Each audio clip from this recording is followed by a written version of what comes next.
Well, welcome to Focus Today, and what a delight and an honor, and quite frankly, very timely to have our very special guest with us today. Certainly no strangers. We've had him on the show quite often, and we are delighted to have with us today Gary Bauer. He heads up for campaigns for working families, and perhaps you know him. He also ran for president. He worked with the Reagan administration for 8 years as Undersecretary of Education. And if there's a guy that has his finger on the pulse, this is the guy. And we are delighted to have him. Gary, what an honor to have you via Skype. You're looking good, man. Well, thank you. The honor's mine. Always great to be with you guys, and certainly good to be with you at a time that's so important for our country. Well, I tell you, as we are talking today, Benghazi Gate is going crazy across the news. I'm glad to see it. It's a little late, but maybe very timely, because it looked like it's going to break 1 week before the next presidential debate, which will be on foreign policy. What are your thoughts? Well, you know, this has been an extraordinary thing to watch. I've been in Washington, unfortunately, a long time. And I've seen many scandals over the years. And it seems that no matter who's in the White House, whether it's a Republican or a Democrat, when they really get in trouble is when they do something wrong, ill-advised, stupid, whatever you want to fill in the blank there for. And then after they've done that, they try to cover it up. And the cover-up ends up becoming a bigger political liability for them than anything they did up until that point. Well, this case is, I think, something like that, although in this case, people died because of the administration's malfeasance, and then the attempt to cover it up, which clearly they tried to do. I think everybody now has seen that, even the liberal media. The effort to cover it up has made things worse. And you're right, it all does seem to be coming to a head just as we're going to be going into a debate on foreign policy.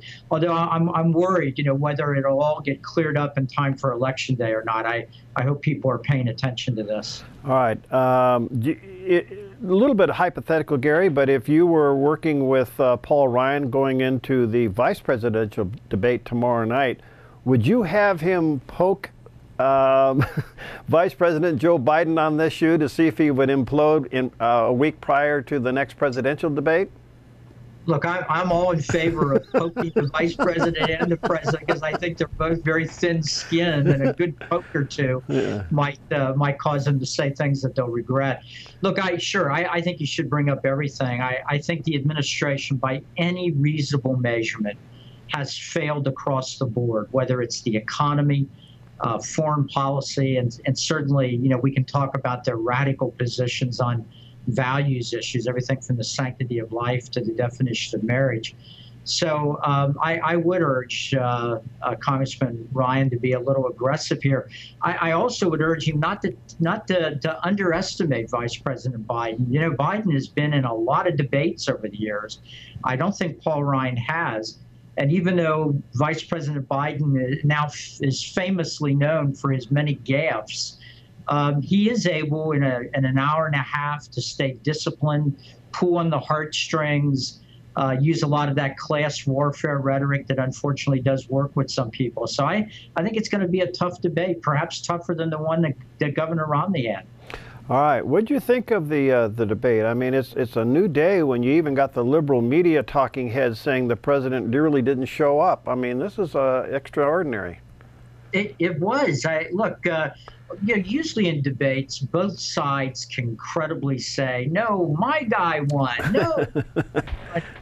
I'm telling you, you know, unless you're Big Bird, I didn't hear anybody out there defending the president's performance, and it was a disaster all across the board.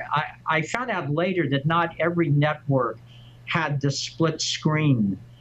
Fox, for example, did not, but CNN, interestingly enough, had a split screen so you could see both Governor Romney and the president as the other one was talking.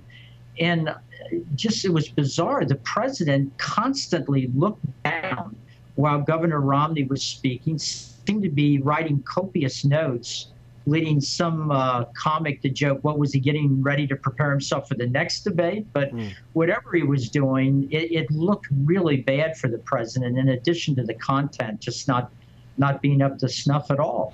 Some have said that this is the real president. This is the real person. He, without a teleprompter, he cannot come up with a defense that's legitimate. Your thoughts on that? I think that the president has depended a great deal on the teleprompter, even to the point where jokingly the teleprompter at one point had its own website where it was making its own comments. But I, I think it's a combination of that. And quite frankly, the president just isn't used to being challenged by people. And if you look back over the last 4 years, when he has been challenged in meetings with Republican leaders, at other occasions publicly, when he ran into a voter that was a little pushy or whatever, he doesn't react well to it. He gets his back up. He comes across as being thin-skinned. And I don't think he was prepared for Governor Romney to be as assertive while still being respectful. And I think it threw him off his game.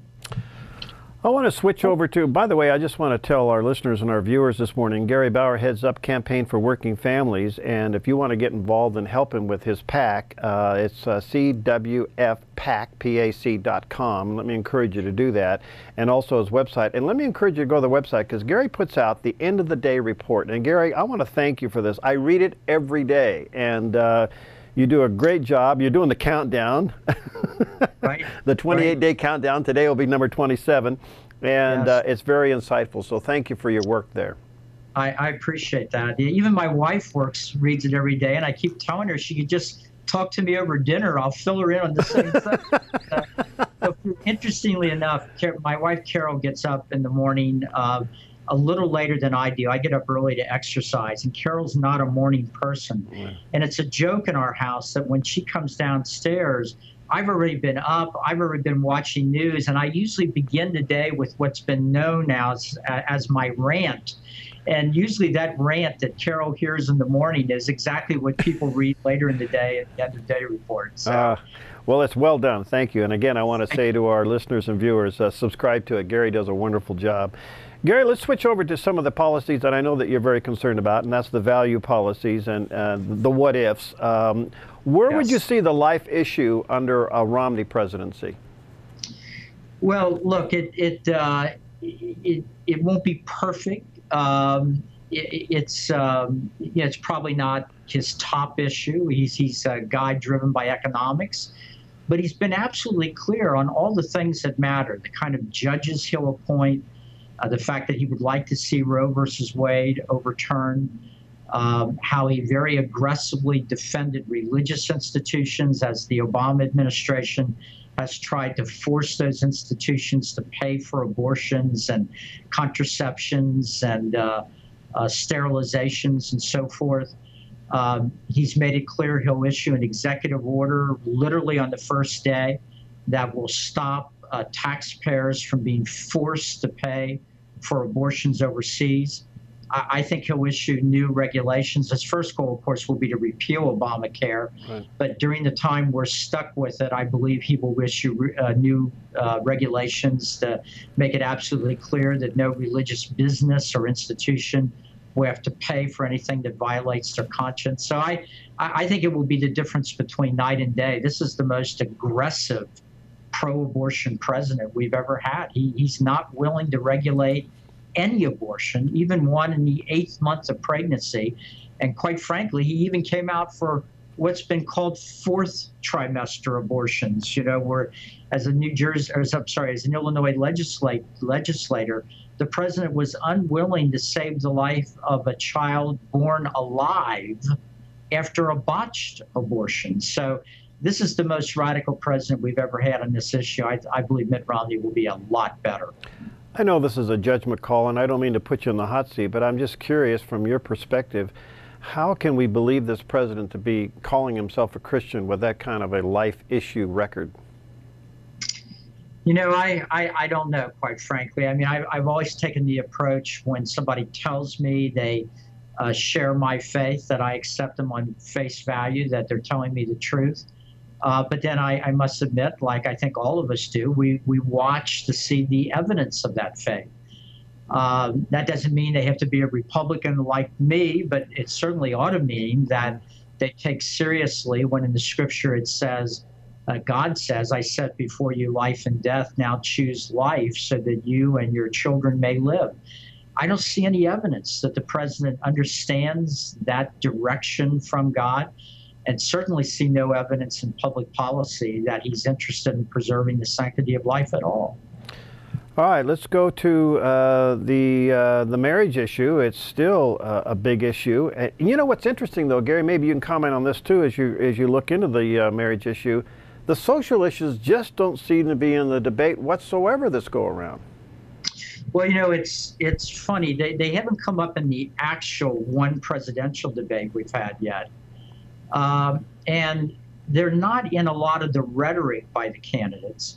But it is certainly true that on the other side, Planned Parenthood, National Organization for Women, the various pro-abortion groups, the radical gay rights groups that want to redefine marriage, they're running millions and millions of dollars of ads in swing states like Virginia here, where I am right now, and also pro-life and pro-family groups like the ones that I'm associated with.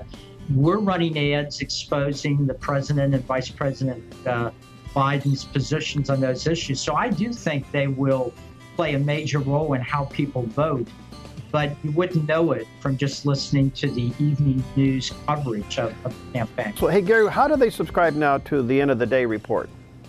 You know, they can go to that website, and there's a place there to indicate that you want to be added to the list, which is growing every day. So we really do encourage people to do that. Yeah, do it, because his report is really great, and it's very insightful, and I've learned to rely on it daily, coming to my computer and reading it. So thank you, Gary. It's for me, it's prep. I appreciate that. For me, it gets rid of a lot of pent-up frustration, and probably gets me through the rest of the day. Yeah, so. Well, anyway, I appreciate it. Thank you so much. You know, there's another part of this thing that's very interesting. We're beginning to see some fairly significant evangelical leaders come out and begin to break the barrier of the fact that they're going to endorse Romney in spite of the Mormon issue.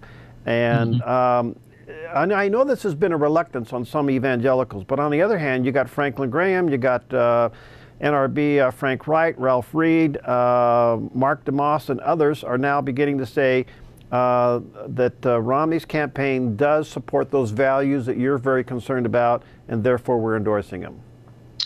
Right. You know, and look, I know people have struggled with this, but I think the way to look at it is that the division in America, the thing that's just tearing the country apart, is not a fight between Christians and members of the Church of Latter-day Saints, as the Mormons refer to themselves. It's a battle between people that believe in a certain set of values, and they include Christians, Mormons, our Catholic friends, Orthodox Jews, and many millions of others. And on the other side, a sort of radical, secular, left-wing political movement that, quite frankly, has declared war on all those faith perspectives and wants to drive faith out of the public square across the board. So then when you look at public policy issues, whether it's the sanctity of life, the definition of marriage, religious liberty, those faiths that I mentioned disagree on a lot of theology, but we all agree on those core issues. And our opponents, including President Obama, disagree with us on all of those issues, and not only disagree, but is using the power of the federal government to force on us his very radical view on those issues. So I think we all need to stick together. We can argue our theological differences in this country, thankfully, because it's a free country and we are free people. But when it comes to the voting booth and public policy, those of us that agree on those public policy issues ought to stick together, even if we have theological differences. Yeah, case in point would be HHS going after the Catholics and their stance. I mean, once that happens, I think Mike Huckabee said it best, today we're all Catholics. I mean, we have to stand with them.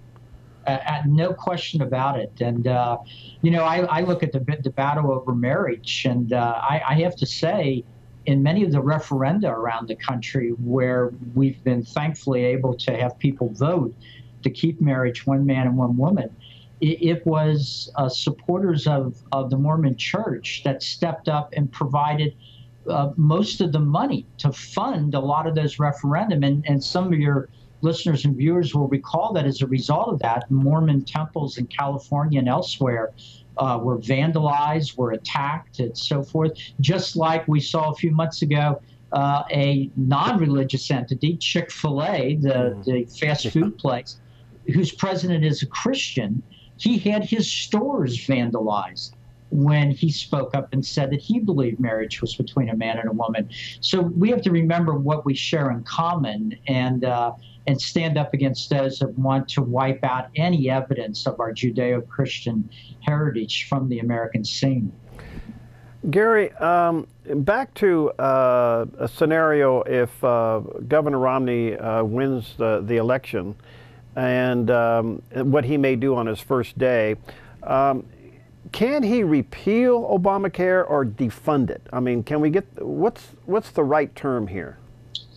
You know, well, we're going to have to wait and see which of those things it is. He can't do either of those things unilaterally. It will take votes in Congress.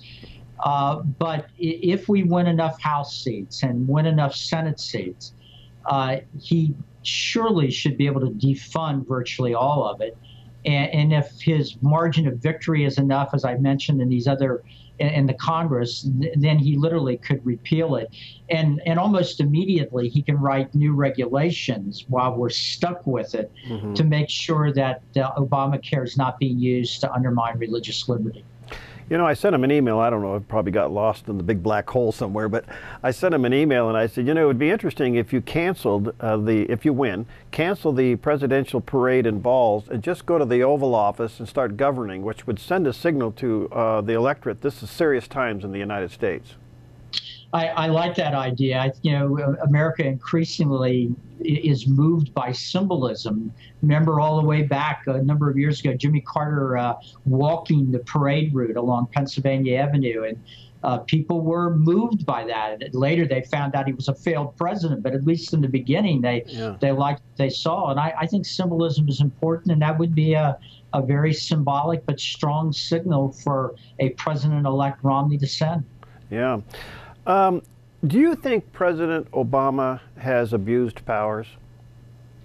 I have never, look, I've had a lot of presidents in office while I've been in Washington that I disagree with, a lot of presidents that I felt embarrassed about as an American.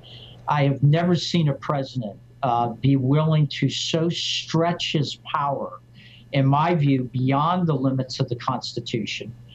To do things that are incredibly different than any previous president has done. You can go all the way from, you know, forcing votes in the Congress on a 3,000-page bill, the Obamacare, without giving members of Congress time to read the latest draft of the bill. And as you will recall, for months we kept finding out surprises that were hitting in the legislation. He's been making what's called recess appointments, appointments you can make only if the Congress is in recess. The problem is he made those appointments when the Congress wasn't in recess. He's defied federal court orders. So we've got a real constitutional challenge here, which is why I'm deeply concerned what would end up happening if he ends up getting a second term.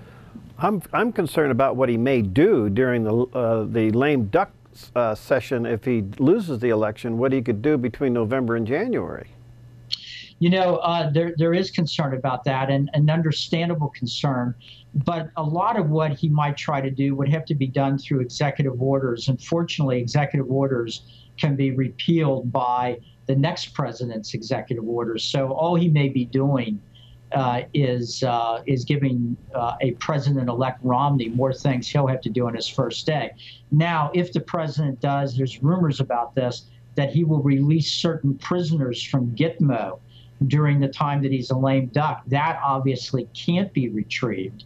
Let's hope and pray that he's not foolish enough to do things like that.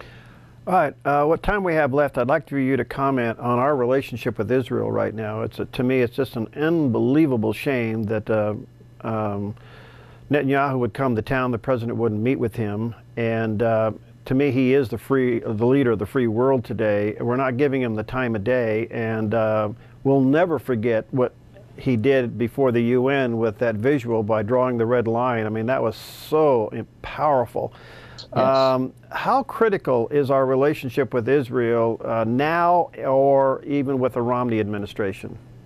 Look, the president, this is the most anti-Israel president in the history of the United States. He beat out Jimmy Carter for the honors. It was a narrow battle, but he beat him out. And I want to make it clear, you know, our relationship with Israel, it's not a, we're not subsidizing them. We're not, you know, helping them at the expense of ourselves. Israel and the United States are the two pillars of Judeo-Christian civilization. We have the same enemies. We have the same friends around the world. If something, God forbid, happened to America, Israel would be in deep trouble. But if something happened to Israel, America would be in deep trouble. So the two countries have to stick together in this dangerous time. It's clear if Barack Obama gets a second term, that relationship will deteriorate even further. In contrast, Governor Romney is personal friends with Prime Minister Netanyahu. He has signaled that the two of them will work very closely together. And I think that will be, I think that alone is a major reason to elect Governor Romney as the next president of the United States. Do you think Prime Minister Netanyahu understands that this is an administration representing the country? It's not the people? I mean, that he still has strong support within the Christian and the faith community of America in spite of this administration? I'm proud to tell you that I know he understands that, because I and others have been to Israel numerous times. Plus, when he has come here, we have met with him, and we have told him repeatedly that the current president does not speak for the people of the United States. In fact, one of the great days of my life was driving around in Israel and stopping and getting out of the van and talking to members of the Israeli Defense Forces and reassuring them that the American people stand with them in that very dangerous part of the world, and telling them that when polls are done in Washington, the IDF and Israel are more popular among the American people than the current president of the United States. Gary, thank you for your unwavering stance on these issues. You are certainly a warrior in the battle for values that are so dear to all of us. I really value our relationship and friendship. I want to encourage our viewers and listeners, go to cwfpac.com, support Gary and what he does, and subscribe to his End of the Day report. I think you'll find it to be a tremendous resource. And our prayers are with you, Gary. Hang in there, and we'll just see what happens over the next 27 days, huh? Keep up the great work. You do a great job. Always a pleasure to be with you guys, and my best to your listeners and viewers. All right. God bless you, Gary.